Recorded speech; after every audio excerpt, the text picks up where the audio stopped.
to check with her and see, you know. But the falls, you'll see a lot of my, you know, some of my falls pictures. Have you ever done the what do you call it? Where you walk down to the right by the falls? Not Made of the Mist, the other one. The you get to go down. You go down and you. Under the falls, Yeah, on the U.S. side. Yeah. On a sunny winter day when it's been snowing and it's icy, the rainbows and the everything covered in layers and layers of ice. It's just unbelievable. Yeah.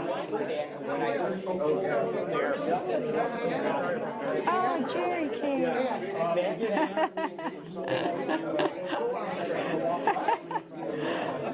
My husband even came. No, I told him, I said, you better come. He goes, I wouldn't miss it. Hey, Jerry, thanks for seeing. I came just to see you. Thank you. It's going to be great. I hope so.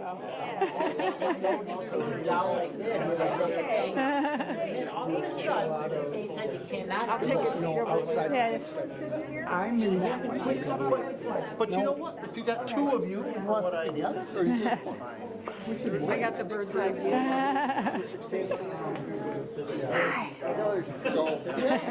Looking forward to your presentation. Oh, thanks. Well, we'll see. People may not. It should be all right. I've been working on it since August, so we'll see what happens. I'll probably just blob my wings. I explained to my daughter that I was coming here tonight. I said, I'm coming to see Janet speak. I said, you met her once at one of the dinners. And she goes, oh, is she that really pretty one? And I said, yeah, that's Is my husband right behind you? He's heard of, this is Jerry. Jerry Jones. nice to meet you. He's heard about you. I just saw your photo. I think you guys, didn't you post a photo of you two or a family? Christmas. Yeah. Christmas, yeah. Yeah. Really cute. Yeah. I didn't know that there were people. The Christmas. No. I posted the one of the two of us in front of the Christmas tree. That's the one I'm talking about. Yeah. Did one of these nodding off. I would think it could be kind of boring too. David Maynard. If I don't lose my voice. Science club? Yeah, I went to the critique last week. Yeah, I mean, I saw you with one. That was a month ago. Yeah. I go on and off. It's I've just been busy, but. So watch the swear words.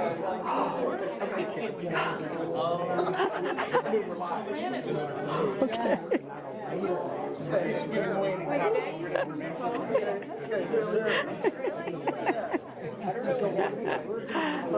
That's funny. He's got it on live, so we can. I don't like that because he keeps the camera on live for people who are watching remotely. Oh, he does? So they're listening to all this stuff right now, and I'm like, oh, over on the table. I think you just have to you gotta come down. You gotta come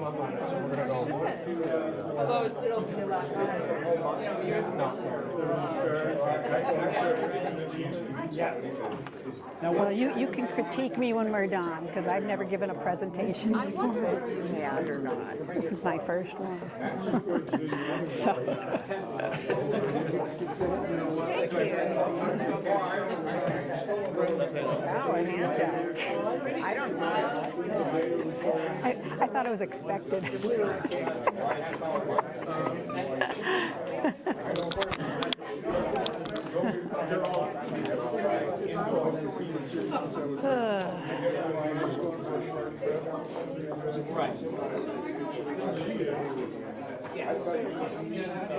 Okay, so let's share the calendar. From the 8th to the 18th. Yeah, it's like the second, primarily the second I know, thank I know you. you'll be great. You're so organized. Cold finger. I gotta get going on announcements. This is what you, we've got a speaker that's gonna take up the rest of the night for us. Maybe? All you? 45 and 25. All night. Your mic's up. Okay. Couple quick announcements, folks. Just hold this one.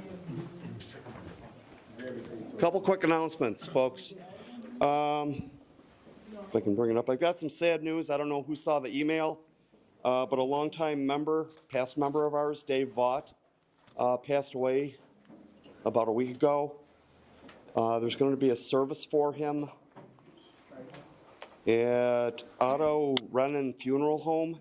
It's on Military Road in Niagara Falls, Friday afternoon, and then there's a service to follow. I have a sympathy card on the back table, if anyone would care to sign it. I'm also collecting money for Laura, for whatever her needs might be. So if you want to put a donation and give me a donation, I'll give it to her on Friday when I see her. Also, tonight's 50/50 Club, I talked to the board of directors, and we're going to donate tonight's proceeds from the 50/50 Club to Laura as well. Another sad note, Ed Bartell, after 2 years of service, is hanging up his cleats. So I need someone to step forward and be our new vice president and work on programming for next year.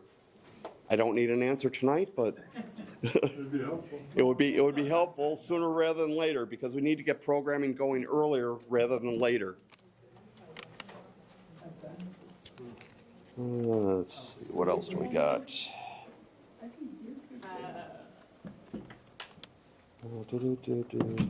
Field trips, I talked to you about, you're going to work on a couple. Yeah, Bird Kingdom and Butterfly Conservancy.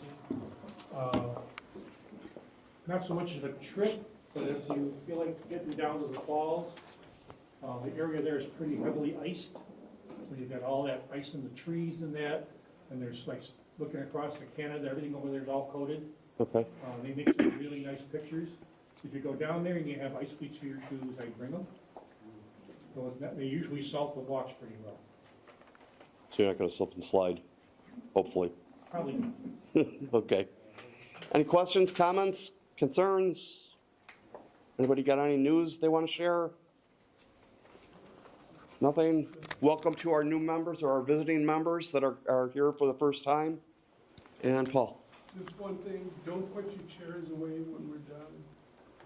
We need to use 40 of them for around the table. Okay. Yeah, if you guys could help with tables and chairs, my back's still screwed up. Sorry, folks. I don't want to be lifting anything that I don't have to. So tonight we have, Ed? Just real quick, this is scheduled for May 6th. It's about time we start talking about it. You'll be getting some emails. I have a couple of irons in the fire in terms of speaker. What I'm really kind of excited about, if we can get into the committee's out of the town guy, but he would come in and do a nice presentation for us. Those of us that have been fortunate enough to go to the NECC banquets and conferences years ago, he was one of the guest speakers there and did a lot in that area. So we'll see what happens with that, but I'll keep you updated. It's May 6th. We're going to start, the bar opens at 5:30 this year. So we get a little extra drinking time here. Now, actually, what we want to do is we want to move it up half an hour so that we can give our guest speaker a little bit longer to talk. We usually allow 35, 45 minutes, and most of the time we want to go up an hour or longer. So to accommodate them, we're going to start a little bit earlier and give them an opportunity. It's hard to come in and speak to somebody for 30 minutes, let's face it. So we'll continue with that for at least one more year, and then we'll go back to the drawing board and see what we want to do with our banquets in the future. Thanks. Thanks, May Rich. 6th. May 6th. So we're starting a half hour early. That doesn't mean we can come in at like 4:30 and really get drinking earlier.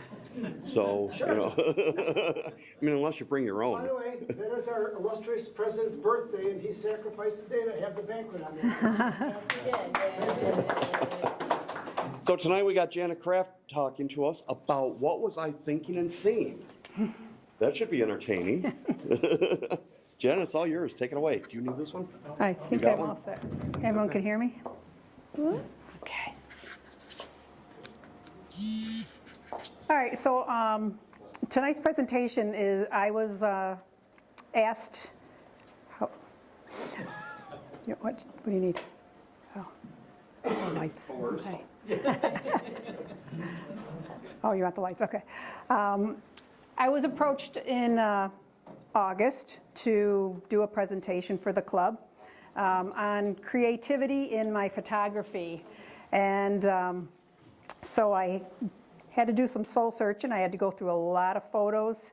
And this is going to be my presentation on how I learned to kind of see things, how I take my pictures, going from before even taking the photo all the way up through post-processing.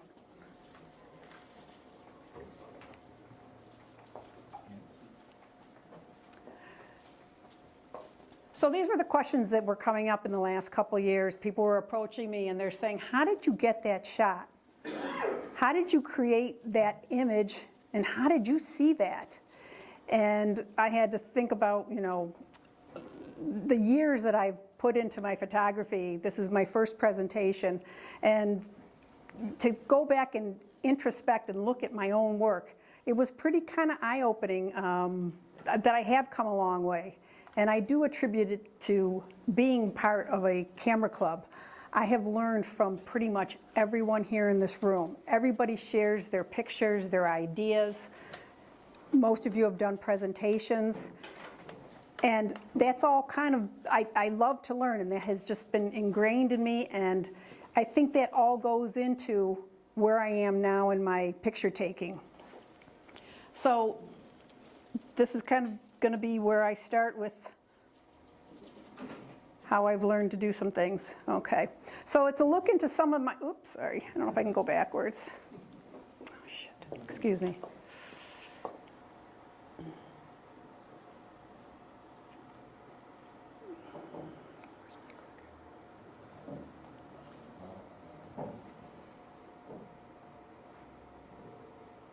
Okay, so this is a look into some of my thought processes, techniques I use to get my photos to look the way I envisioned.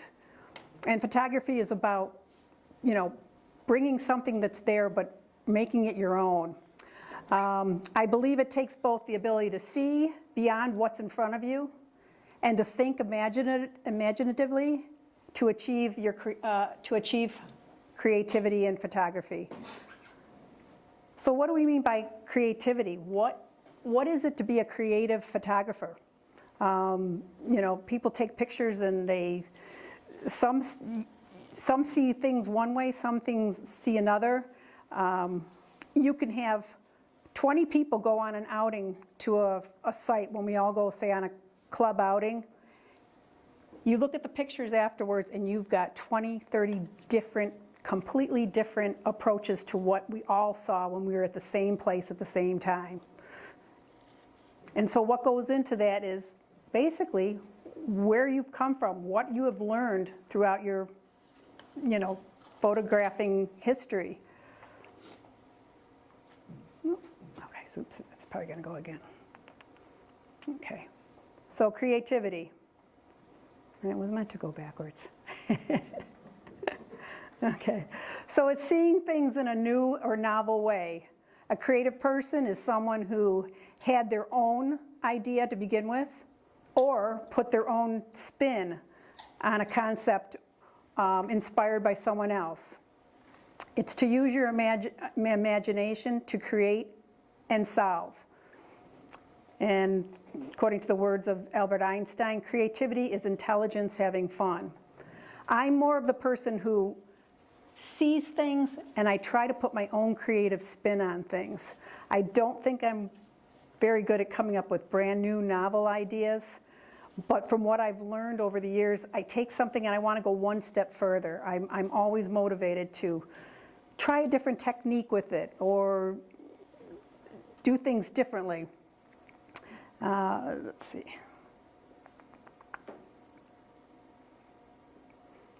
So you don't take a photograph, you make it. And those are the words of Ansel Adams. And the more you learn, the more tools you have.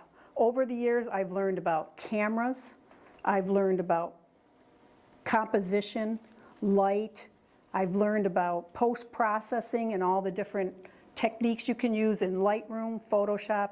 I push myself to learn. When I see something I like, I learn it. I go out and I just want to know more. I don't understand everything. I go to what the levels I can. I don't know everything about Lightroom. I don't know everything about Photoshop.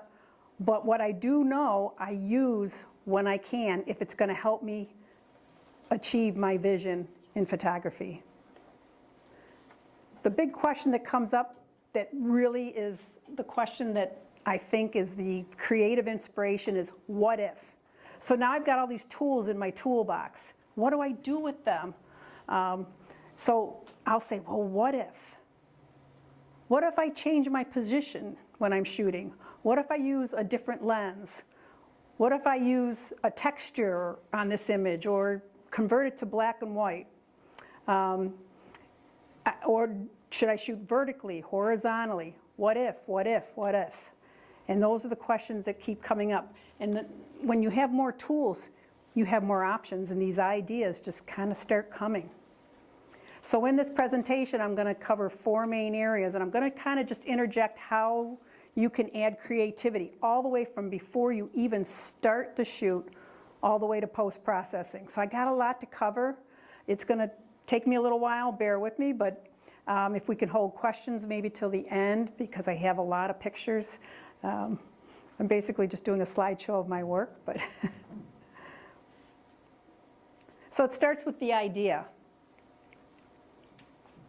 Oops, okay, so the first thing is, what am I going to shoot? And I think that's where it starts.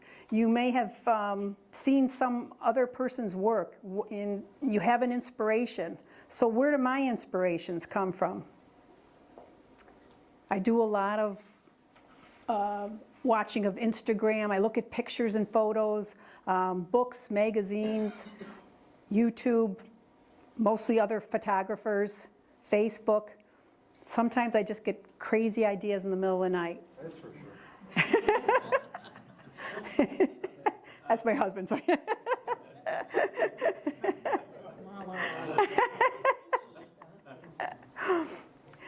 Some other sources of knowledge and inspiration on how to do photography help back up some of these ideas. Okay.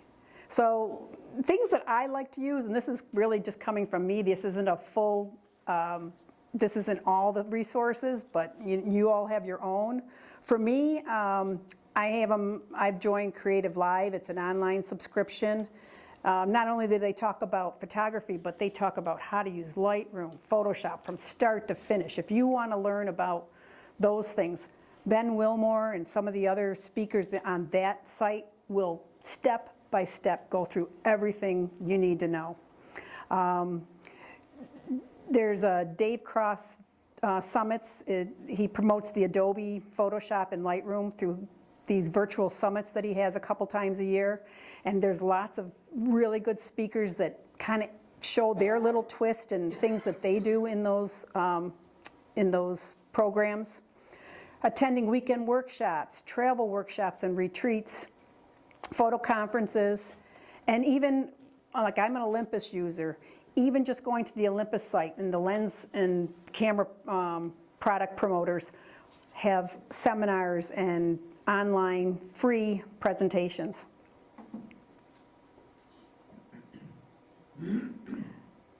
So preparing to shoot, again, I think the most important thing I want to say about preparing the shoot, you want to know, any knowledge that you have, if you have a shoot in mind, and all these different questions go through your head. If you're going to be shooting outside, like what's the weather forecast? If you want to shoot the Milky Way, where in the sky is it going to be? There's just all these questions. You want to be prepared, because when you get to the shoot, you want to be relaxed. You don't want to be concerned about all these little things going on in your head. You lose the moment. You may lose seeing something that's right in front of you. You'll get fumbled with equipment. Be prepared, and that allows the creativity to start flowing. So now we're going to get into the shoot, and this is where the the fun is. There are an abundant creative possibilities at your fingertips right at the time you take the picture. This is before you even do post-processing. And I'm going to start with some of those. So these are just some of the ones I'm going to cover today. You have, like I said, an abundance of different things you can do at the time you take it.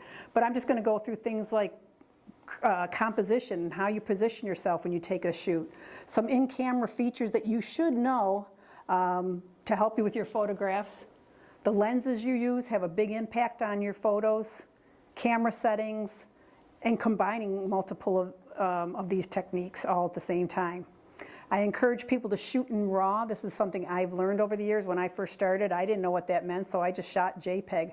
But when you start going to the next step and start doing post-processing, shooting in RAW gives you much more range of color and processing, and there's more information in those pictures that you can use when you're creating your final vision. So, beginning to see in new ways, finding a unique vantage point.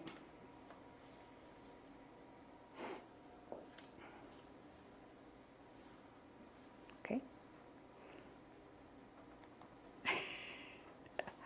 Okay.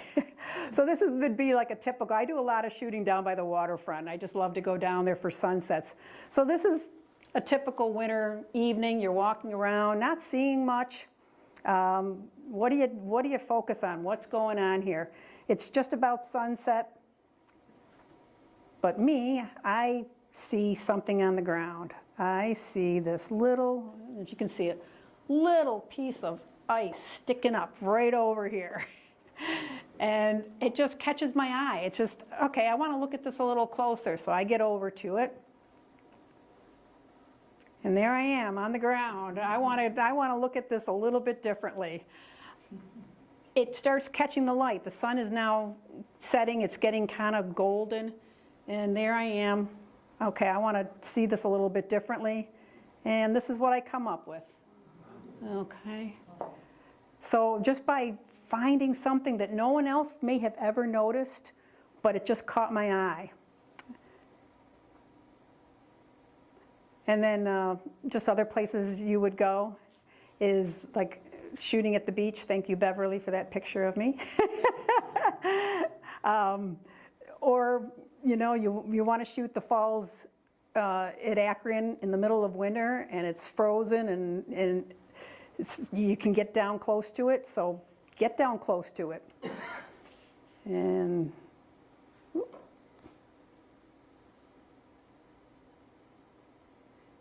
so what you come with is just, you're now seeing like the water, and you're seeing how the sun is reflecting in the water. You're seeing the ice coming all the way down to the ground because I was at a low angle right up against the falls. And you get pictures like this. And this is a GIF, but it was kind of cool. My husband and I were on a trip to the Adirondacks this fall, and we did a lot of hiking. And one of the things I said is, you know, I really want to get some mushrooms. I like shooting mushrooms. So there was some mushrooms on the ground. He spotted them before I did, but they were good-sized mushrooms, not huge, not as big as they look.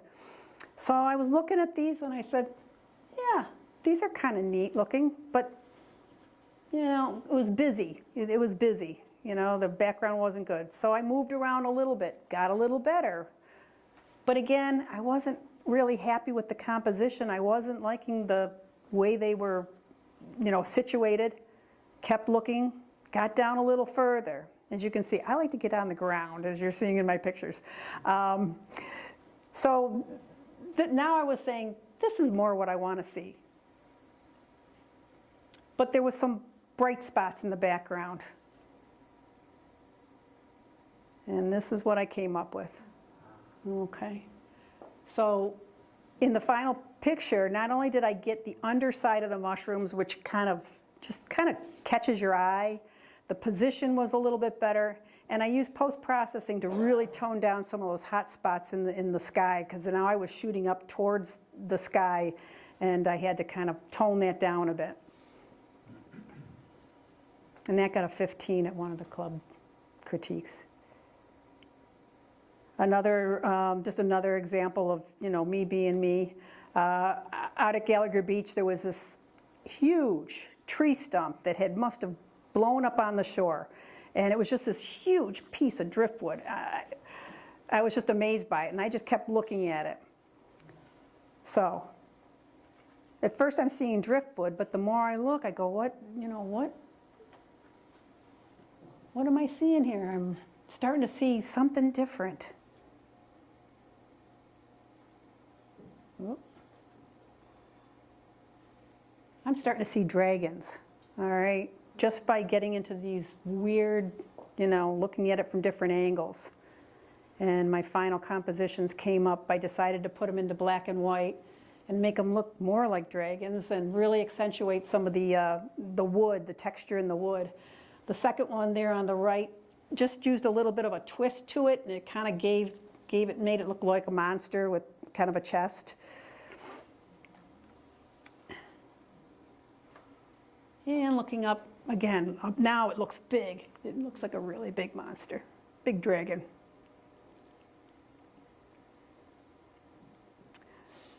I go to a lot of car shows with my husband because he's very much into cars. And when you go to a car show or a cruise night, there's people everywhere. The cars are there, but you can't get a good shot.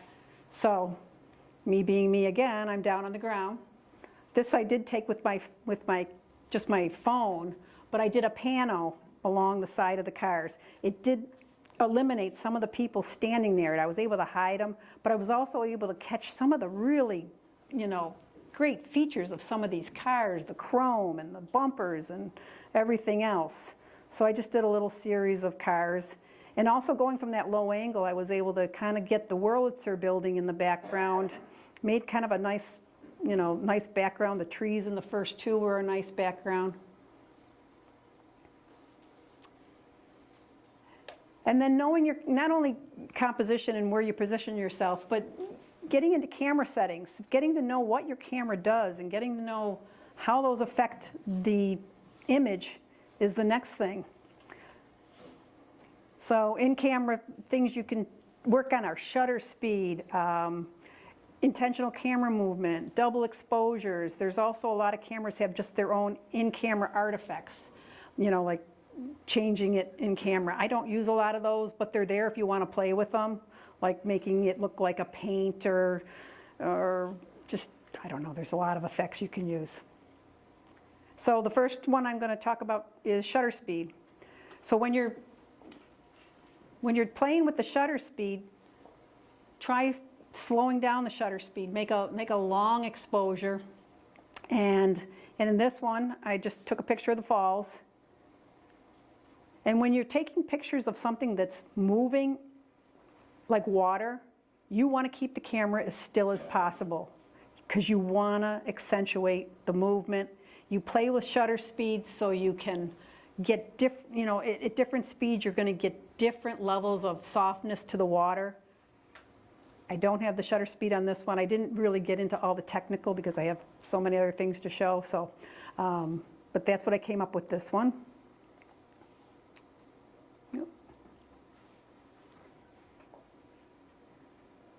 Again, a moving object, but you're standing still. The metro rail, the train downtown, just setting up your camera and just waiting for the train to go by and letting your camera run. For certain things, you can use just slowing down your shutter speed at night. You've got to be careful because you're going to have to up other, you have to compensate in other ways. Sometimes during the day, I use an ND filter, which is a neutral density filter. And that really darkens things down so you're able to take longer exposures. Sorry, okay. Water is probably my favorite. So just going out to a park, taking pictures, catching the light on the water. This is a pier up in Rochester. Jerry was with me at this one.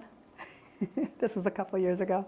But when you slow down the shutter speed and you're taking pictures of water, like at a beach, it really makes the water look like glass. It really kind of gives you that real soft image. And again, using a soft, kind of that same soft effect. This was from a outing that Dan and Bob arranged this summer, going to the South Grand Island bridges.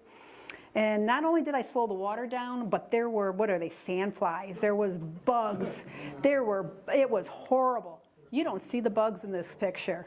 So slowing down the shutter enough to eliminate the bugs was kind of a bonus. Didn't realize that till after I was looking at the picture. And again, just pictures of water. Play with the shutter speed. When I slowed this one down too much, I actually got too much water coming over the rocks. You didn't see the rocks anymore. You just saw kind of like white ripples. And I really wanted it at a speed where I could still have the rocks in focus. And again, just waterfalls, very good, subject. And then you've got the swirly water in the back, which has kind of caught my eye, like a little, whirlpool sitting there at the top. And on this one, took this at Glen Park this past summer, and I just caught these two boys. I just wanted to take pictures of the falls, but there were these boys fishing, and it just came out. I just love the way it came out. And at the Science Museum Camera Club this past week, I entered it in a critique, and it got a 15. Steve Dent was the judge, and he said he was impressed that the waterfall made the backdrop to the picture. He said it just added that touch that really brought out kind of the whole image, and I do agree. Okay, other things you can do with slow shutter speeds: panning, where you're moving the camera with an object that's moving and causing backgrounds to be blurred out. The one is the carousel at the fair, the other one is the pirate ride at the fair. And that one won first place at the fair in the category, the fair. So, and then, the what ifs. Always ask yourself, what if?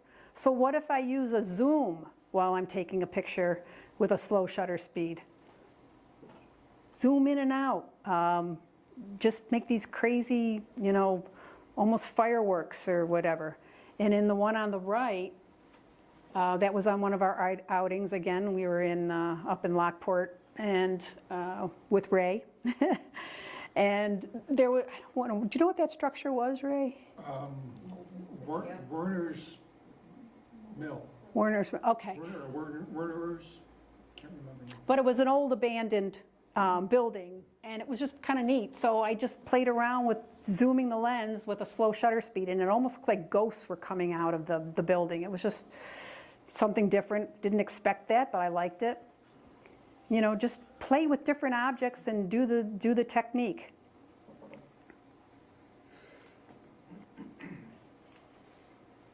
Okay. And then if you just move the camera, you've got a slow shutter and you're just moving the camera. This is called the intentional camera movement technique. I'm not as good at it as some people, but these are just some examples of just moving the camera at a stationary object and just seeing what happens. So you can swipe, in this case, up and down. Or spin the camera around. You're going to get different effects depending on how you move the camera. It's fun. It's just a fun thing to do. On the opposite end, you've got fast shutter speeds. I love fast shutter speeds when I'm taking pictures of really fast-moving critters like birds, especially birds. If you want to get a good picture of a bird, you have to have a fast shutter speed. So this was a beach in Florida, and I had my husband chase the seagulls, so make them fly. And I took a bunch of pictures, and I just kind of liked the way this one kind of flowed. I was, you're near the water, and you almost look like a wave. It just kind of struck me. This one I liked the best out of the ones I got that day. Or you can make a bird look like it's running on water. You get it fast enough. I looked up the speed on this one. This is 1/6400th of a second to get this bird running on the water. I used my 300 millimeter with a 2x converter on my Olympus. So I was pretty far away. I was surprised I even got the bird that sharp, but it was pretty darn fast. And one more example. Okay, so you're out on vacation and your husband doesn't want to stop every 5 minutes for you to get out and take a picture. So what you do is you're on the passenger side with your camera on your lap, and you're just like that I call drive-by shooting. You're just shooting pictures out the window. 99 out of 100 come out like, oh, telephone pole, you don't get much, or the ground's blurry. But if you get a fast enough shutter speed, you're going to capture some pretty good pictures if you're in a nice area. This is out west in New Mexico, near Albuquerque. And that was one I had taken. And this was another one, on that same trip. But this was just out the car window, probably going, 70, 75 miles an hour.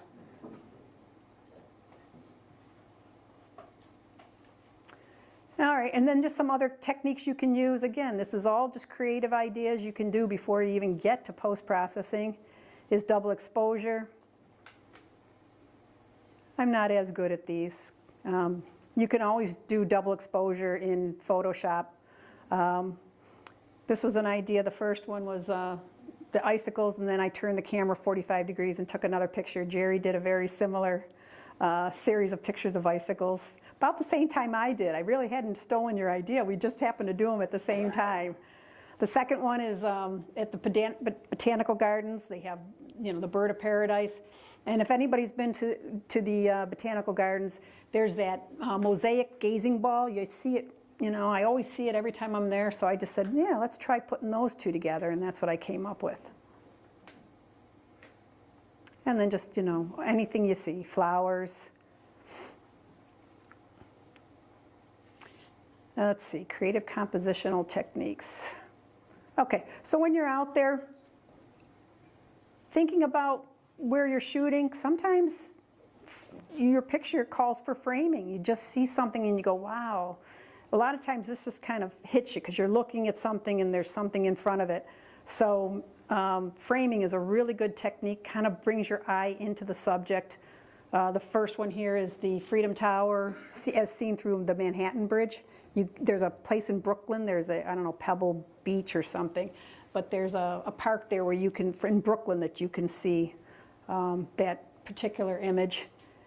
The middle one is the historical building, first thing in the morning, watching the sun come up with Abraham Lincoln staring out at the sun. And then, just a zebra coming out the door at the zoo. Reflections is another one I really like. Again, you can do reflections in post-processing. There's a lot of photo editing things where you can do reflections. This was kind of an accident, but it was kind of cool. I was just taking pictures of the sunset near my house, and I put the camera up on top of the car, and the camera went off, and so that's the roof of my car giving it the reflection. But it came out pretty cool. So there are happy mistakes when you do things. Glen Park is the black and white tree, and I accentuated the reflection. It was more interesting than the tree itself. The next one is at the Erie County Fair this past summer, and it had just rained. And I remember a few years ago when the Camera Club went to the Erie County Fair, the first thing Mike Desiak said to me, he said, Janet, the best time to go to the fair is right after a good rainstorm. And I always remembered that. So when I went back this year, I waited till a night where there was a rain and got all these really neat reflections of the lights of the rides.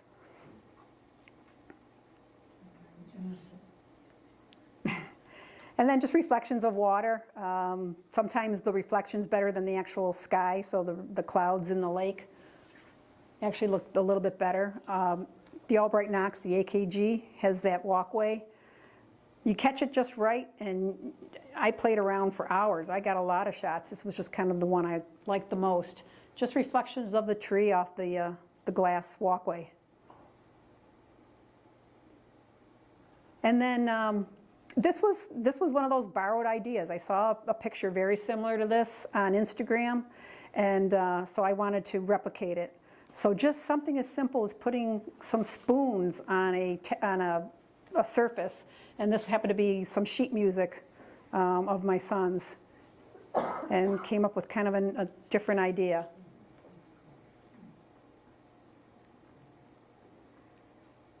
astrological events, okay, so these, you can be very creative, but you also have to have a lot of planning when it comes to doing these kind of shots. There's some really good programs like the Photographer's Ephemeris and Photo Pills that help you determine exactly where the sun and the moon and things are going to be in the sky. End of January, beginning of February, around there, every year the sun is going to set right at the end of the pier at Gallagher Beach. And I'm off a little bit because I think this might have been the same night I was doing the driftwood. And I got a little distracted and I kind of missed the actual shot I wanted. You know, just determining when the moon is going to rise. This was a super moon last summer. My plan was we went over to Mather Arch area in Canada, just over the Peace Bridge. You get a beautiful view of the skyline of Buffalo. My plan was that I was going to get the moon coming up right over City Hall. We waited and waited and there was no moon. The clouds had moved in and we were pretty much giving up, started packing up, and my husband said, "There it is," and it was just coming out of the clouds. And this isn't photoshopped or anything. The clouds were pinky purple because the sun had been just setting, and it just the way it came out. Just one of those, you know, right place, right time moments. Again, planning a shot well in advance. This is taken about 2 miles away from Tift Nature Preserve. There's one spot you can stand where you can see the top of the OLV Basilica, and I got this idea from Ann and a good friend of mine, Scott Hanlon. And so I went back basically the next year after they had done it, and I was determined to get that shot. And again, it was one of those days, I had gone a few days before, found the spot, knew exactly what I was going to do, went back, and it was cloudy. But for one moment, the clouds opened up just enough for the moon. That's not the sun, it's the moon rising. And when you are that far away, you get, the moon looks like huge. And again, planning a shot. They had moved the Flatman from the Outer Harbor over to Roar Hill. And again, my friend Scott and I decided we're going to go over to Roar Hill and try and catch the Milky Way with the statue in the foreground. And this is what I came up with that night. And another shot, again, I love astrophotography. In another shot, it was a day we were out at the Iroquois Nature Preserve, happened to drive by this house that was facing south, and the idea was like, come back at night and shoot, you know, a long exposure, you know, star trails, because the North Star was going to be right behind where this house was, and the planning paid off.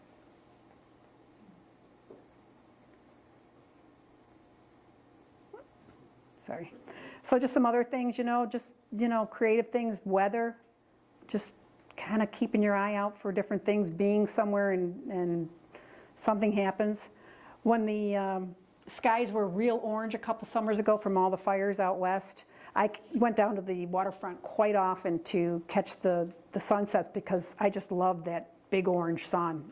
And on this particular night, the American Mariner just happened to be going down, and right place, right time, caught it. The Olympus system has something called Live Comp, where you can leave the shutter open and it just captures new light. So I know we have a lot of Olympus shooters in our club, but this feature, you can let the camera run and you don't have to like guess when there's gonna be lightning. You just let it run and it'll capture the lightning. In the first one, I think I probably got, you know, a couple strikes on that one because I left it running. And this has been the most phenomenal year for, you know, these kind of meteorological or whatever events. And this one was taken. This was the one from the big sighting in May down at Lake Ontario. And then when we knew it was coming back again, Beverly Goldschmidt from the club and I went back. We went early enough because I said, this time when I get the aurora, I want something in the foreground. I don't want to just take a picture of the sky, because when you look online, all you see are just pictures of the sky. You want something to kind of make it stand out. So we saw dead trees, we saw driftwood, we saw a lot of different things, and kind of planned the shot out before it got too dark.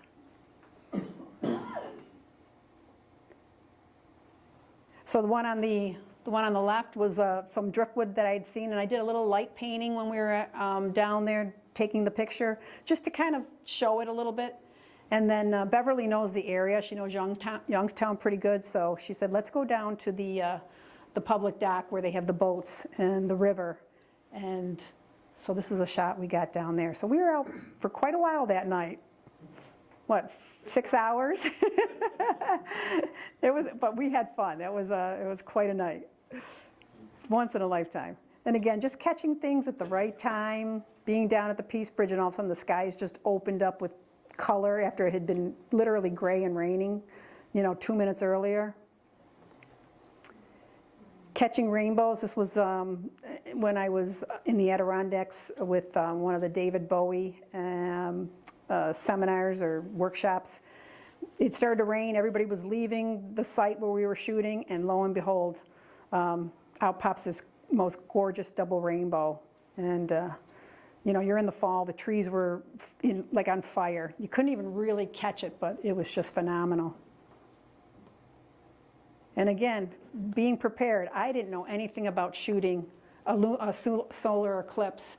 And so I read a lot. I learned that you had to get a special filter when you were taking pictures. And we also had a workshop here just right before this, and that really helped with preparation. And this was the shot I got from that. Happened to be in a spot where it wasn't completely clouded out. And then just some wild weather events. Be careful with these, because you want to be with somebody, because it can get pretty hazardous. This day was, I think the winds over Lake Erie were probably, I think they were saying 70 to 80 mile an hour gusts. But boy, you can't beat the pictures you can get when you have an event like that.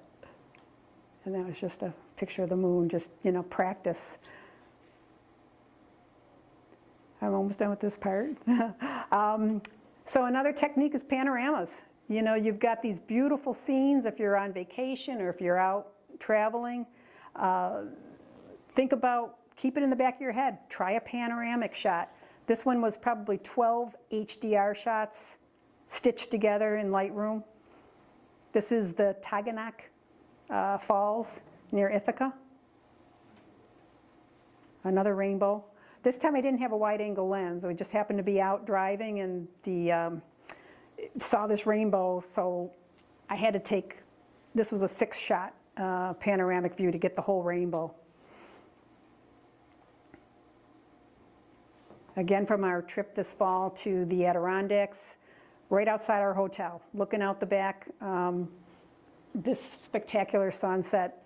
And it's kind of hard to tell because it's small, but you've got, when you're in Lake Placid, you've got from the Olympics in 2008 or whatever it was, long time ago. Before that, 1980, I'm way off. But you've got this, you can see the ski jump, and if you look closer, you've got the flume or the bobsled track in the back. And again, back at the Akron Falls with our own Ed Bartell in the that day. But this one was taken with my phone. So, you've got great cameras right in your hand. Again, think of, if you're doing panoramics, not only horizontal, but vertical. Just a beautiful scene in the Adirondacks in the fall. Or a staircase at the Ohio State Prison in Mansfield, Ohio, that we had gone to this past summer. I'm almost done with this. So I'm just going to go through a couple lens choices, just some things that I like to do with different lenses. Okay, macro is probably my favorite. I have the Olympus 60 millimeter, 90 millimeter, some other lenses that I use for macro. And just, you know, macro are great if you're a bug person.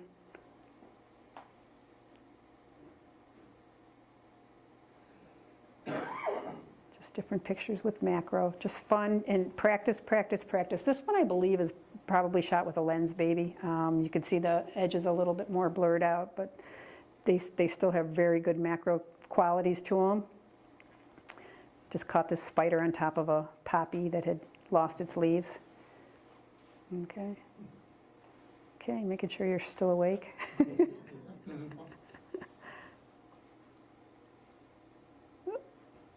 Okay. And then again, I really like macro for flowers. It's, you know, flowers they're just a whole nother world. So I'll just flip through those. This is called a flat pussy willow. Never seen it before, but it was just really interesting. And in some of these, I not only do use macro, but I also use focus stacking with the macro to really get a lot of detail and depth of field. And then some of these might even be lens baby.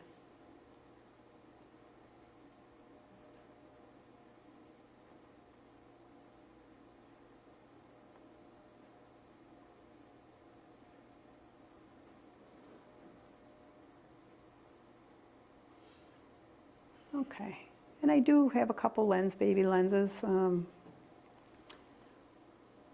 And with these, you can just tilt the lens in different directions. It's kind of on a swivel. And you can pick what you want in focus, leaving the rest out of focus. It's really kind of a neat lens and just something to play with. It's just a lot of fun. You know, these were taken at the fair. I just loved that fish. I just thought that was kind of came out kind of cute. And then you've got your like velvets, which kind of give it a dreamy effect. And these are lenses I really like to use, inspired by Jerry Jones, for flowers.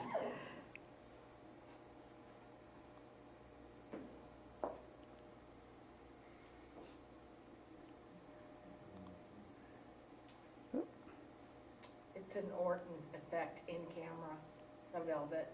Oh, okay. Okay, I'm going to talk about the Orton effect after. But okay, but yeah, okay. So that's kind of what you would compare it to, yeah. That's why it's called velvet. Okay. It's got that glow. Okay.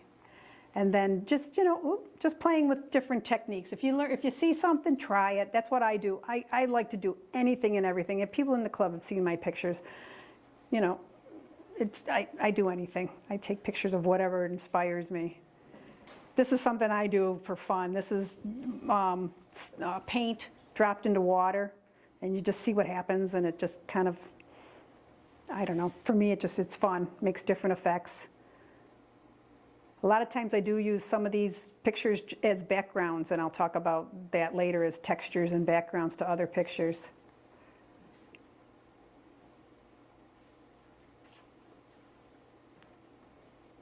Macro, just taking pictures of icicles on a window. I do a lot of these in the winter. I just did some more a couple weeks ago here when it got real cold. You know, you just don't know what you're going to come up with.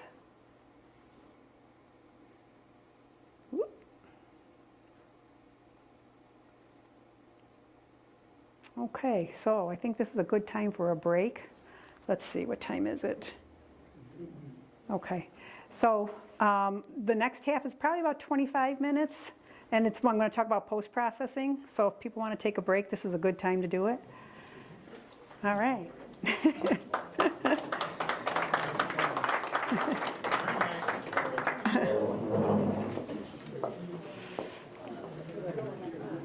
How'd it go so far? All right. What kind of paint do you use? Acrylic.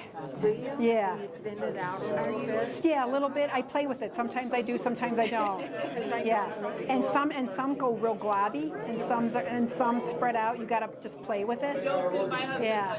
Is that a good shot? You mentioned about the Olympus internet for help. You just go to Olympus? Yeah, just go, the OM OM users group. Yeah. They now call it the OM system or whatever, OM system, and they OM system. OM system.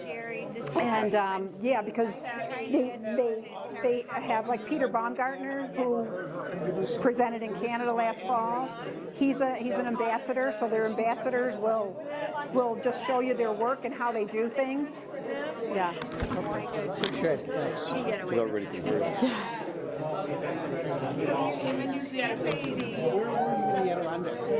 Lake Placid. Okay. Yeah. My wife and I got married outside of Serenity. Yeah. Yeah. And then, so yes, that's my haunting. Yeah, yeah. My husband lived there just before I met him. He was up in Plattsburgh, but you know, yeah. So he knows the Adirondacks really well. He's got friends that live there. So when we go up, we do friend visiting. That's my favorite part of the Adirondacks over that side versus going all the way over to Lake George, Yeah. which is beautiful, Yeah. by Yeah. Old Forge and that area. Yeah. And I used to run a canoe camp program. Whose base camp was near Paul's Fish Camp. Yes.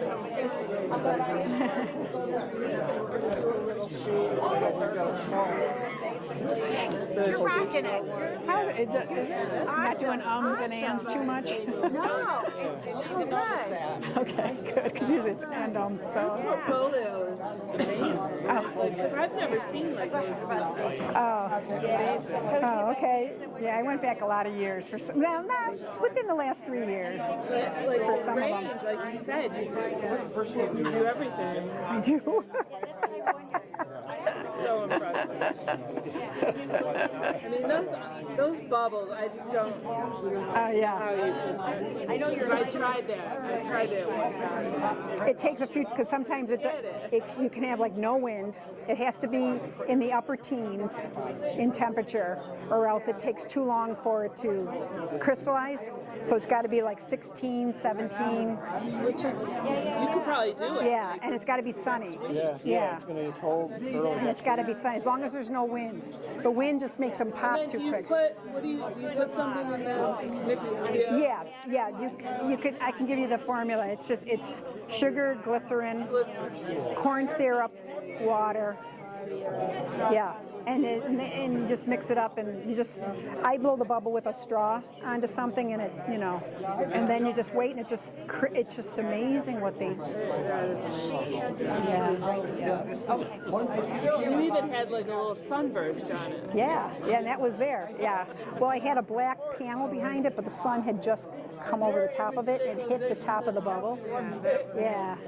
That was my best in show at the fair. That was the one I got the. Yeah.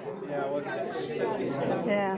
So you'll have to enter the fair. You have to enter that reflection at the fair this year because you just took that, right? Yeah. Yeah, I could do that. Yeah. So okay, so I'm on schedule. I thought for sure that I was going to be like running. How's my pace? Am I going okay? My pace? Yeah. Okay. Actually, that was only about 40 minutes. Okay, that's good. Yeah, I skipped a lot of the background stuff. You forgot two of the most important things. When you're going out and preparing for a trip, recharge your batteries. Oh, yeah. And reformat, make sure you have memory cards in the camera. Yeah, that's true. That's true. I'll add it. How many times I've gone out and I've had a dead battery, and I didn't bring a spare. Yeah. I did that the other day at Tips. I had batteries, but I left my camera bag in the car because I didn't think I needed it. In the cold, the batteries. Oh yeah. I always went to a hike without changing my batteries all the time. I never. And we walked to the top of that hill, and there were deer and the factory in the background. done, and I got one shot when my battery died.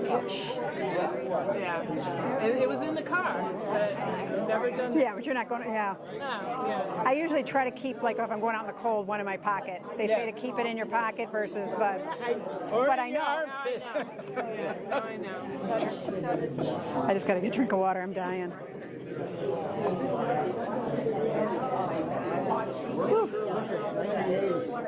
Yeah, I didn't know. I knew it was a long time ago. I was there.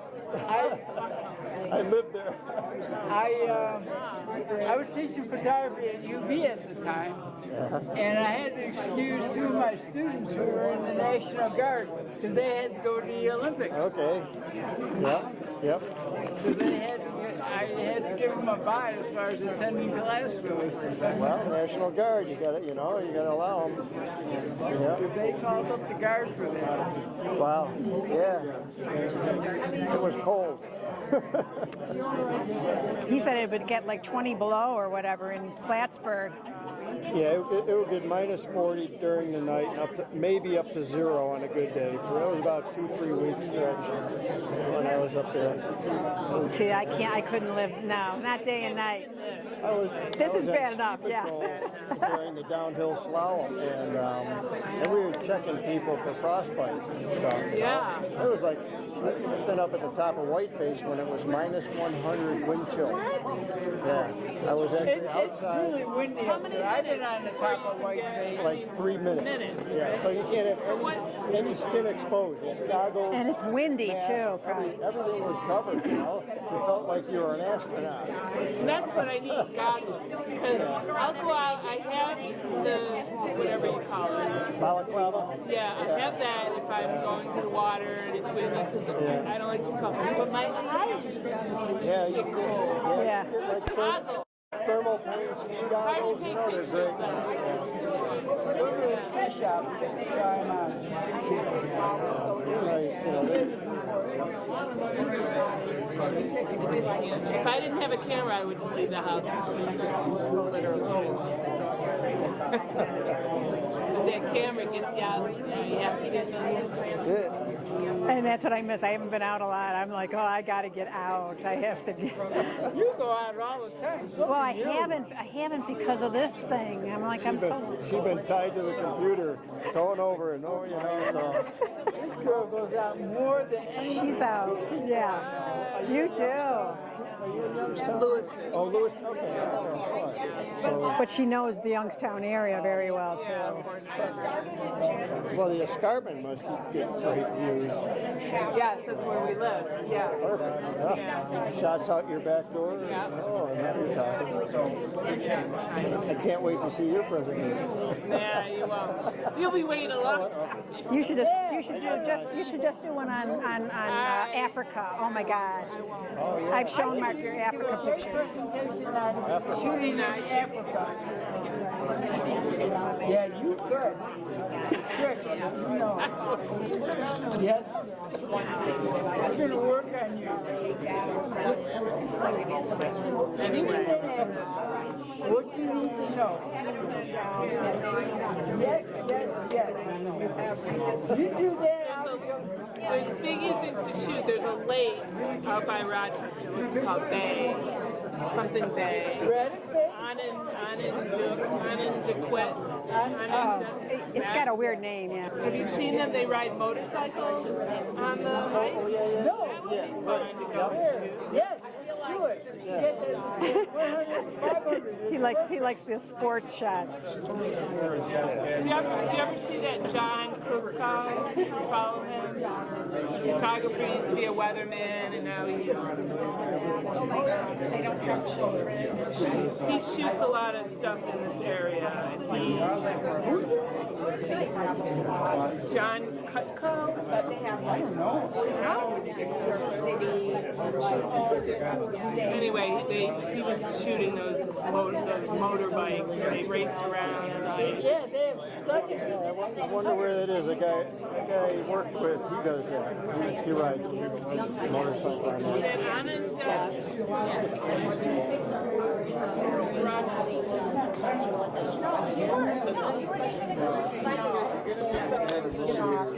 Grandpa's just rocking it. Just wonders like, So what do you think? Good. So far, so good. All right, just got a little more to go. Just kind of get the vibe and what's going on. Kind of old time. It's kind of cool. Like I enjoy it. Looks like we're back on. Yeah, yeah. Not all talked out yet. I got a little more to go. You're doing good. You're doing good. We'll let Bruce go back and we'll pull the 50-50. All right. Oh, thanks. Thank you. So we're going to have to hit you up next year for a program. Oh my God, I can't go through this again. I gave up a whole fall for this. Oh, wow.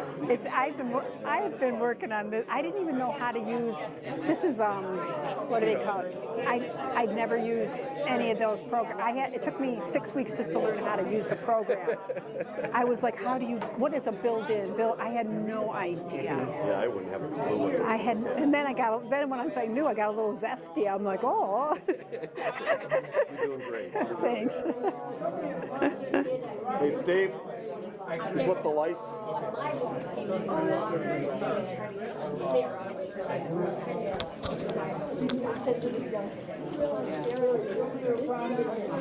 Okay, ready for part 2, folks?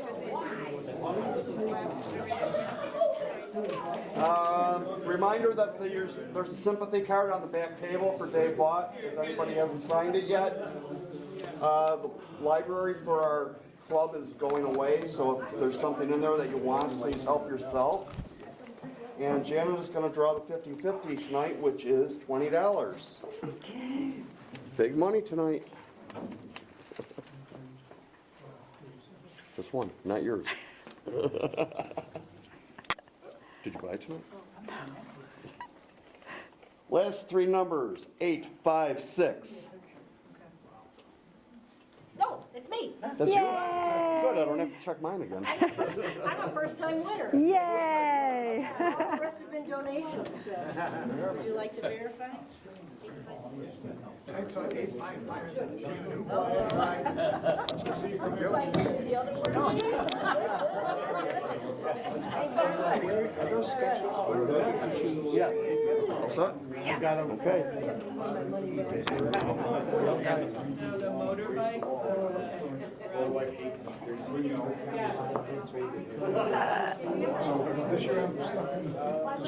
Am I blocking your view when I? But don't be a stranger, whenever you want to come around the studio. Turn the lights off. I'm not going back to visit. Lights.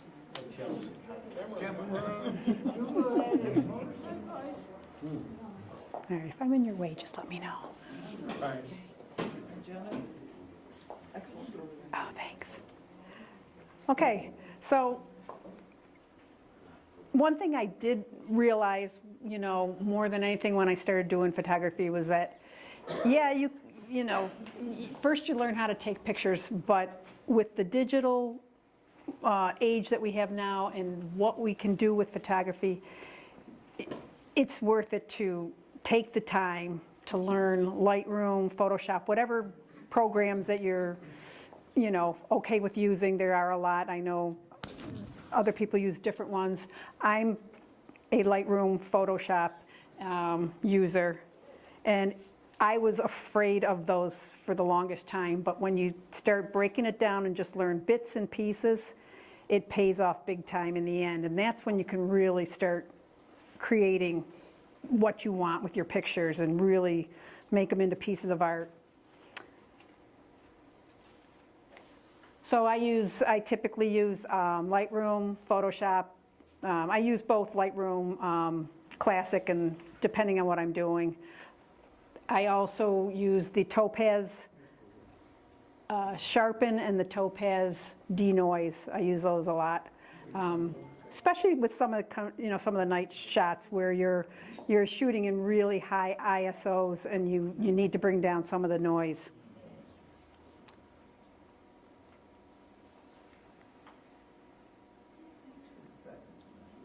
So just some of the things I'm going to touch on in this second half. It's going to take about 25 minutes to get through.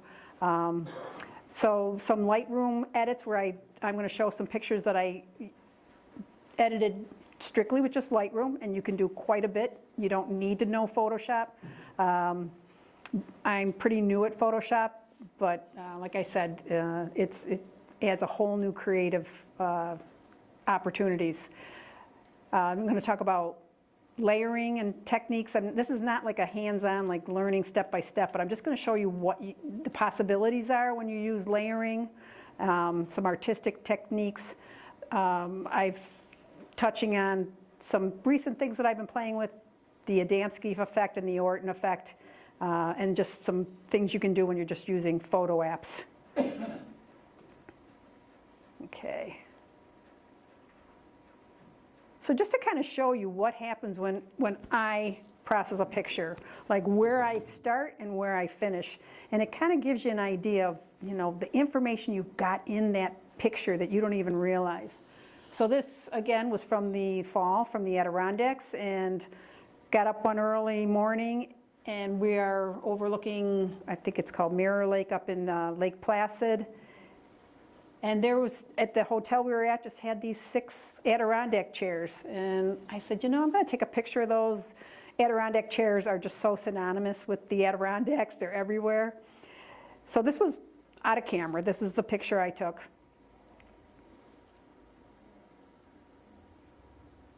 And then when I looked a little closer, what caught my eye were just the light coming around the edges, the highlights on the edge of the, the chairs. They were just starting to glow because the sun was just coming up. So in my mind, I had an image and I wanted to kind of accentuate those.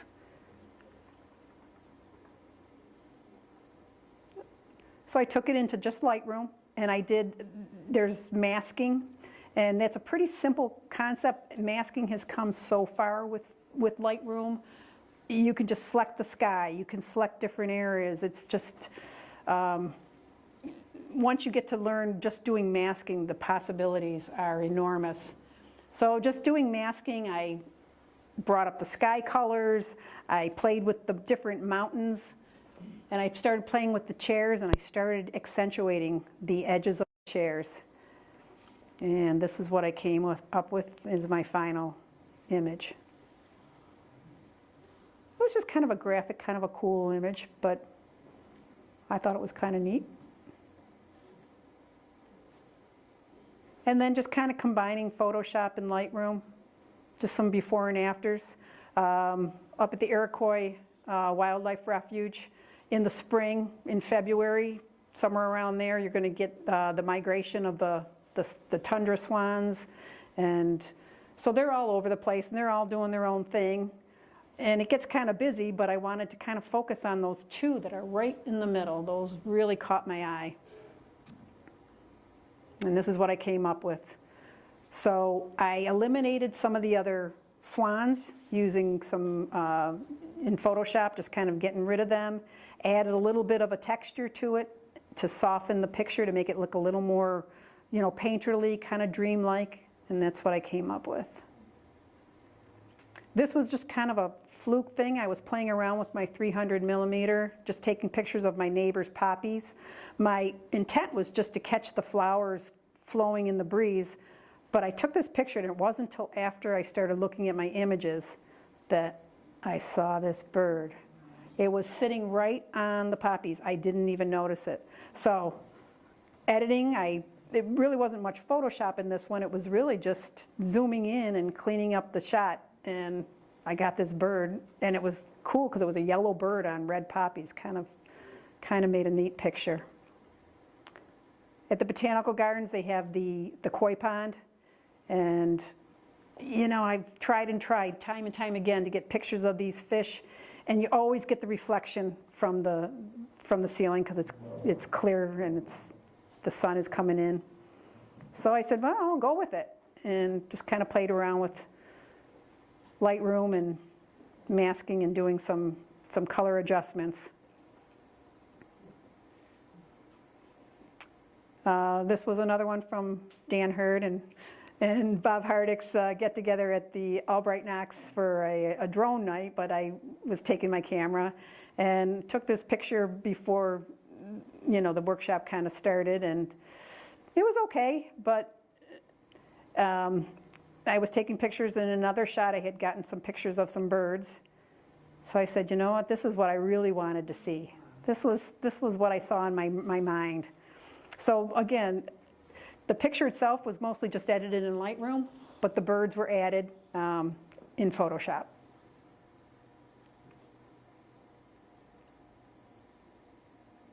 This is a picture at, what do you call this, Ed? What's the name of this? Yeah, but what's the name of the group? Flow Jam. Oh, Flow Jam, okay. So they breathe fire down at Hoyt Lake, and they have these performances every Tuesday night throughout the summer. And they're really hard to take pictures of, between the brightness of the flames and the, everything else going on. But what caught my eye in this one was kind of, and I played around with the picture. I couldn't really tone down the flames, but I really liked those girls in the background. Their expressions were just too cute. I died. I just wanted to, I just thought that was wild. So that's what I came up with on that one. So now I'm going to talk about textures. So in Photoshop, you're working in layers, and you can put different layers on top of other layers, and it's called texturing, and I'll show you what that's about.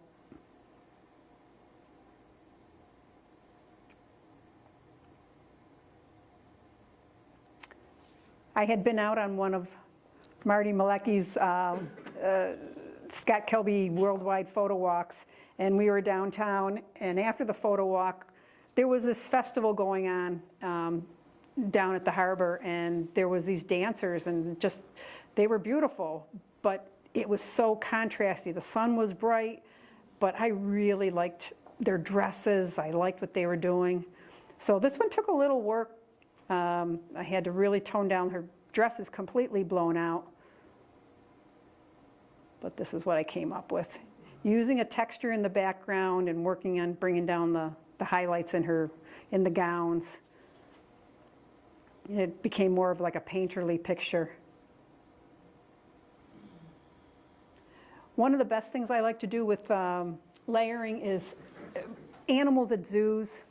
Things where they're in kind of a blah background. They're not really in their normal environment or habitat, and it's kind of contrived backgrounds, and they're not always very attractive. So these were just some, I'm using birds as an example in these ones.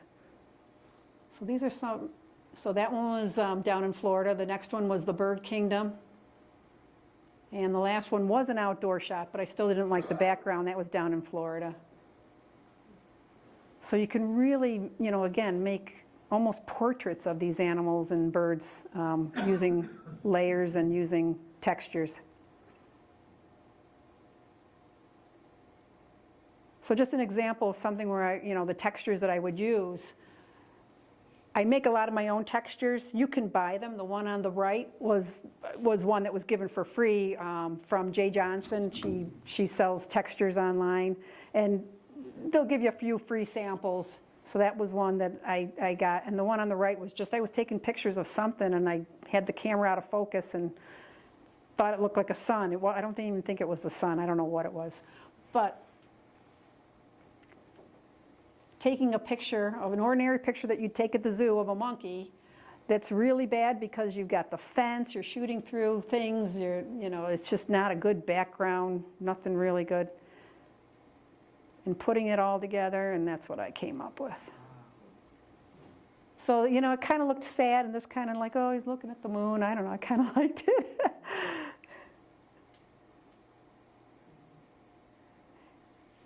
And there was probably most of you have been to the zoo when the cubs were born. And This shot took probably an hour to an hour and a half to get all 4 lions in the same picture at the same time, because they were everywhere. So finally got the shot, but you know, it's the zoo. It's the background, the grass is kind of messy.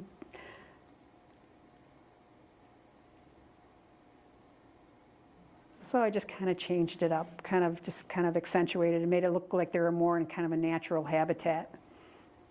I didn't want to waste the shot of all 4 cubs and mama in the same shot.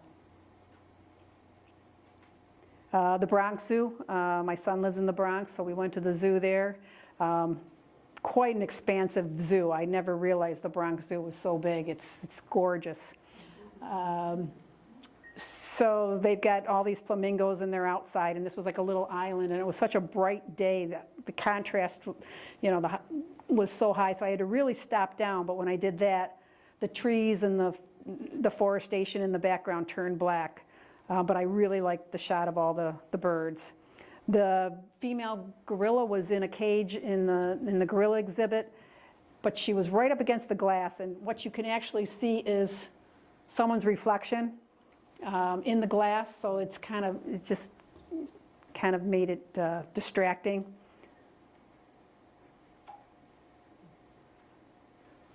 So adding a texture and fixing up the shot kind of made, again, another painterly picture, and turning the gorilla into black and white and being able to hide the reflection turned it into a whole nother work of art.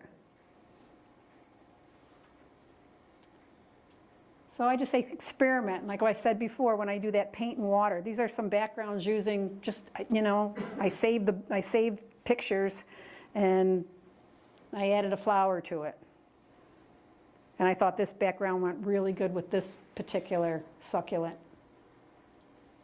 This is something I've just started experimenting with. So this is just doing multiple layer on layer on layer, and just seeing how I can just make new creations using a sheet music as one of the layers, and just different flowers and putting them all together. So this is just the beginning. I'm just starting with playing around with these. But again, the possibilities are amazing.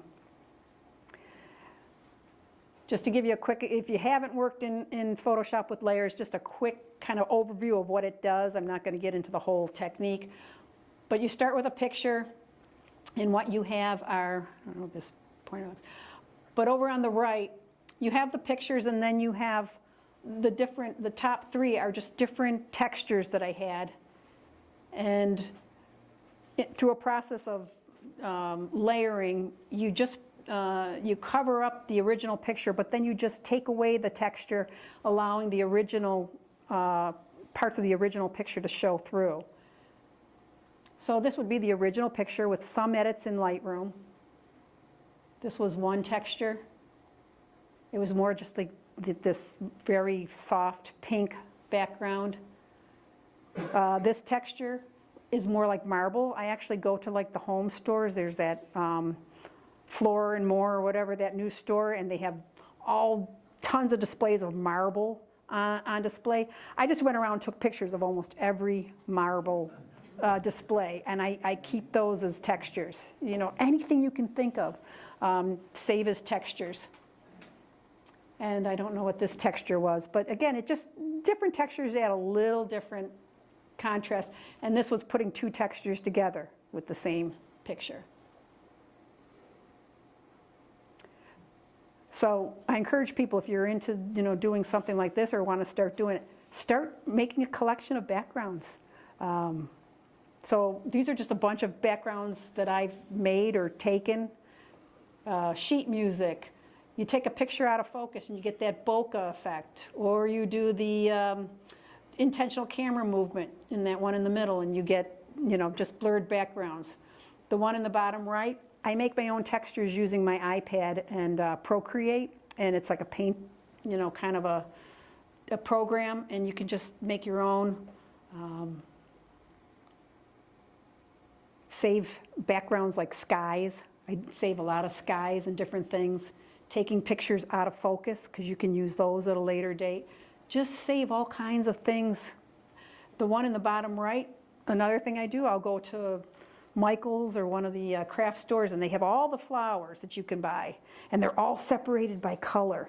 So you go and you use your phone and you take a picture, but you move the camera while you're taking it, and then in settings, you can blur them. You can make a long exposure type shot, and you get these blurred backgrounds. And I'm always, people go, what is she doing? I take a million pictures at Michael's or at like Wegmans. I go into the floral department and I'm taking pictures of everything. I have fun. It's actually, and it's cheaper than buying them all on your own. Just go someplace. So home stores, Michael's, wherever. And you know, there's a lot of places you can find information on textures and purchasing textures. You can purchase some gorgeous textures. I make mine myself, like I said, most of the time. And some of these are noted in your notes that I have, so don't worry about remembering them. And a lot of places have tutorials how to use texturing in Photoshop.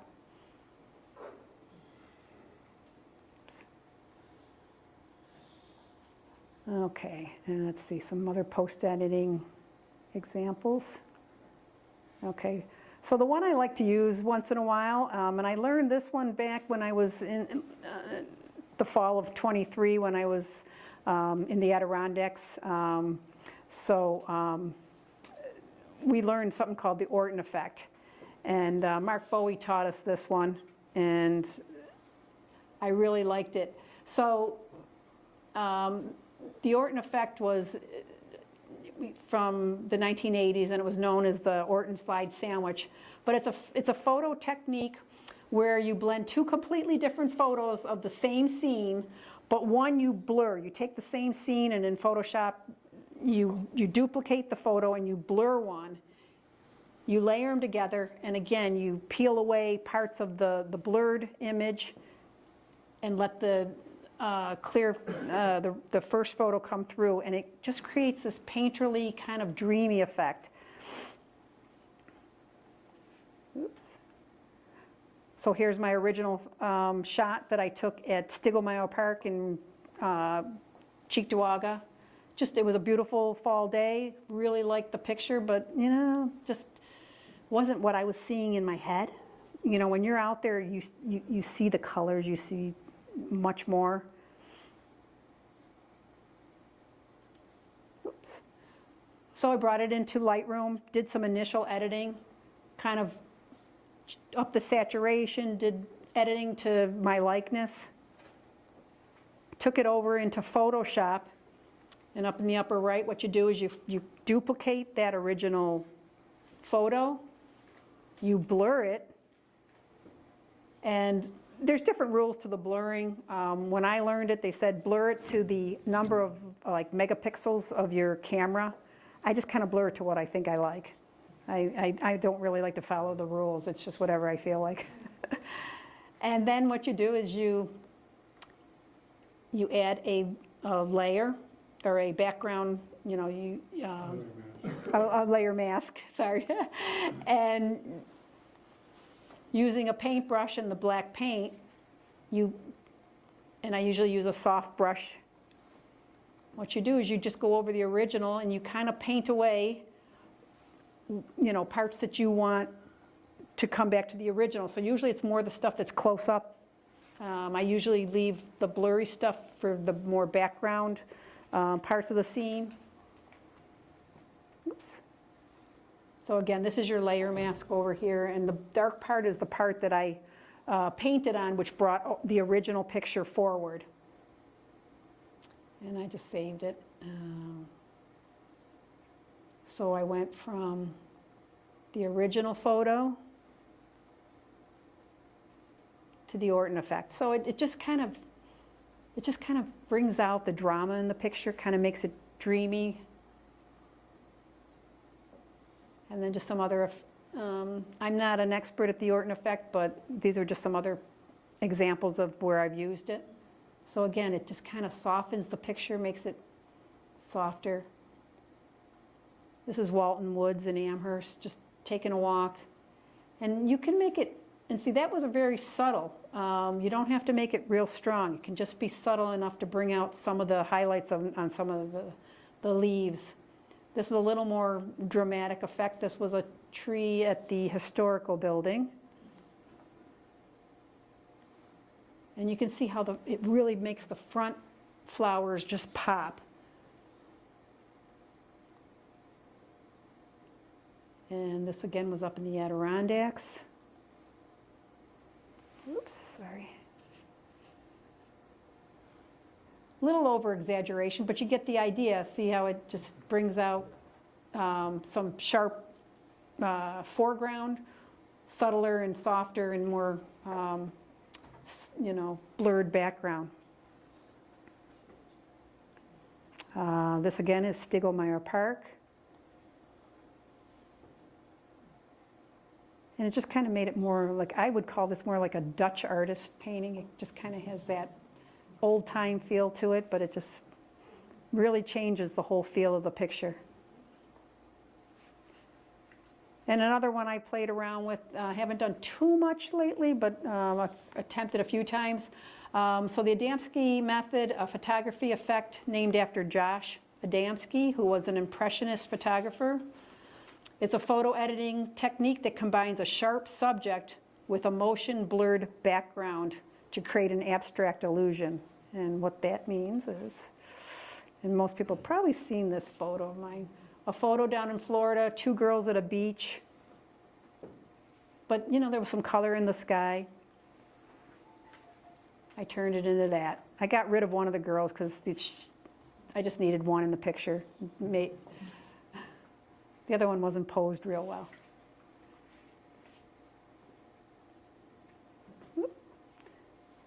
And it's sort of like a panning. You can make it look like a panning shot. This again is an over exaggeration. When you see it, the technique shown, it's usually somebody on a beach, a real small subject with a shadow. That's kind of optimal. But I said, you know what? I'm going to try it on a bird. And you can change the way you make it look. You can change colors. You can change the amount of blur. Play around with it. Find something that you like. It's just something to play with. Saw these 2 people walking in Delaware Park, and I said, you know what? I'm going to try it with these guys. They're small in the subject. It's kind of a cool background. Didn't know quite how I was going to do the effect on this one. Doesn't always have to be horizontal. It's a little crazy, but it was an experiment. But it shows you can do a lot. It doesn't have to be straight across. You can blur the picture any way you want.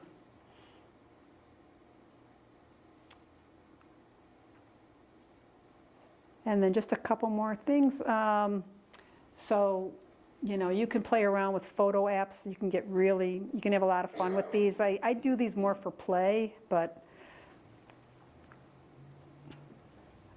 this particular one, though, I did very well on the shot coming up. We have this old clock at home, and I just loved it. It doesn't work, obviously. It's just a bunch of gears, but it really intrigued me. So I was just taking some macro shots of it. Oops. Sorry. Okay. So this was the macro shot, just kind of getting up close of some of the gears, kind of like, so this is kind of neat, but something wasn't right. I just wasn't happy. So I put it into a post-processing. This one was called iColorama, and I learned this from Bob Miller. He does an excellent presentation on using these photo apps, and I asked him about this particular one, and I started using it. But I came up with this.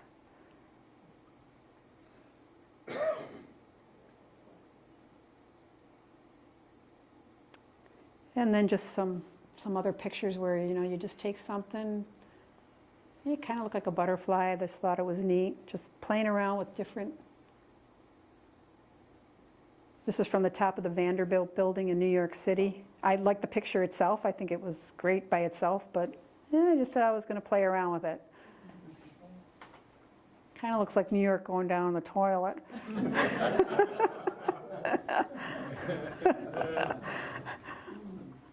The Wurlitzer building, you can kind of make it look you know, more posterized, more painterly. Just a simple flower, using PixArt and just changing it up a little bit.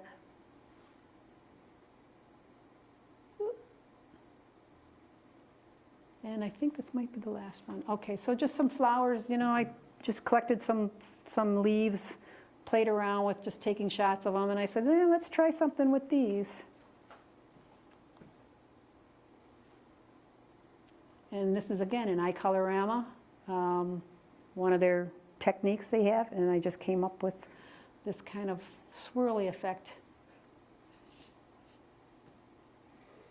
And that's my presentation.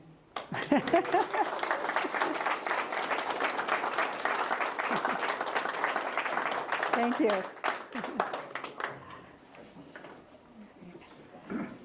Thanks for coming.